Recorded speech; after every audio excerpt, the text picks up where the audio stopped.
Hello, Qembek here. I finally managed to play a bit on PTS yesterday. I did some recordings, I played and leveled up until level 20 with my warborn, so I can start sharing some discoveries with you guys. First surprise was when I started creating my warborn. Turns out that you can choose only battle rage, sorcery, archery, or vitalism as your main skillset, starting skillset. In my case it was a problem because I wanted to start with occultism and level up with mana stars instead of sorcery and firebolt. Eventually I was able to change my skillset, become defiler after reaching level 10, but well, it cost me a few pieces of silver and a bit of lost experience. Okay, but that's not what I want to make this video about. Let's create character in the background and I will tell you what I've discovered so far. Before I even start talking about what I found in-game, I will tell you what I found on official forums, PTS section, and not only there.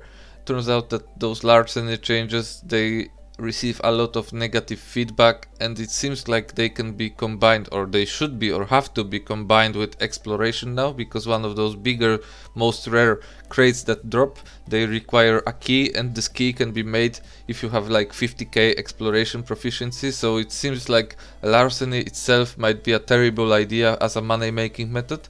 Also, system of dropping changed. You will no longer receive 1 coin purse per 1 kill. Now you will need to kill few monsters and maybe you will get 1 coin purse or 2 coin purses and also tiny amount of money. If this change is as bad as players are trying to communicate on official forums and Reddit, I believe that we will have some serious issues with items that were dropping regularly from coin purses, like braziers, Archeon tree saplings, maybe mystical garden powder, maybe some lunarites, I'm not sure, but it seems like some people might actually stop doing monster killing as a profit method, which means those materials from coin purses, they will become even more rare than they are already. So let's hope that this change is not as bad as it seems in the beginning, but well, we will have to face check ourselves on fresh start servers. One of those bigger changes that I've noticed right away, because it was in my area of interest anyway, since I've made a video about it, were public farms. Public farms will no longer be divided as they are in 2.9. You will be able to place saplings, seeds and livestock in one public farm type. I really don't want to read all those names here, so take a look yourself. Those are items that you will be able to place on public farms. In my eyes, biggest change happens in those trees, where you can place more trees that reward you with locks only. Remember that items placed here will be protected for 72 hours. Okay, so basic seeds, livestock and saplings can be obtained with silver from merchants, but advanced stuff can be bought only with vocation badges, and they can no longer be obtained from daily activities and from spending labor.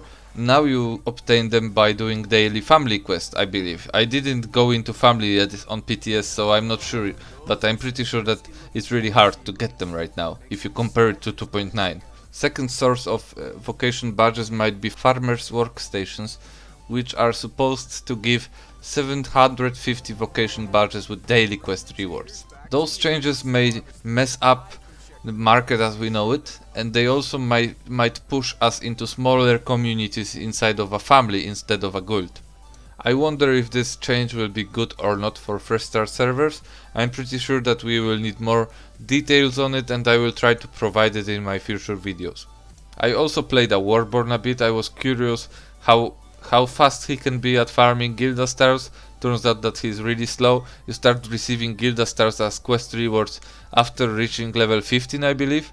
So that's not good if you intend to rush Gilda stars for your house design or whatever it is that you want to buy with Gilda star first. Oh, and if you intend to create character just to farm Gilda star, please remember that after reaching certain level it might take even few days to remove your character. So you will have 2 characters to rush Gilda star with, and then you will have to wait a bit till you can delete it and recreate. Okay, back to Warborn. Questline is pretty quick. Zone feels like huge zone. Traveling across it is a pain in the ass, I would say, but maybe it's a feeling of someone who got lazy because of his main character is quite mobile with those mounts and teleports all the time. I discovered that those items that you will find, weapons and armor pieces that you find from monsters after killing them, they are most of the time better than those questline reward items. So I suggest identifying those, and remember that after you stop using them, you want to salvage them with even stone, which is like 10 silver from general merchant.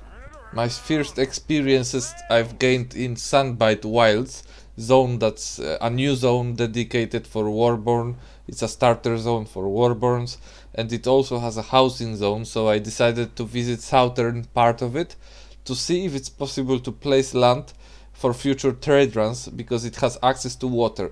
Unfortunately, between housing zone and shore there is an obstacle, there are cliffs there, so there is no possibility to park your merchant ship nearby and park it so easily. So fast trade runs with your merchant ship are not an option here. You will need a group to unload the ship or load the ship, and there is an access to water but not directly from your land, so you will need to travel with those packs before you reach your merchant ship, before you reach water. And that's all for now that I have to share with you guys.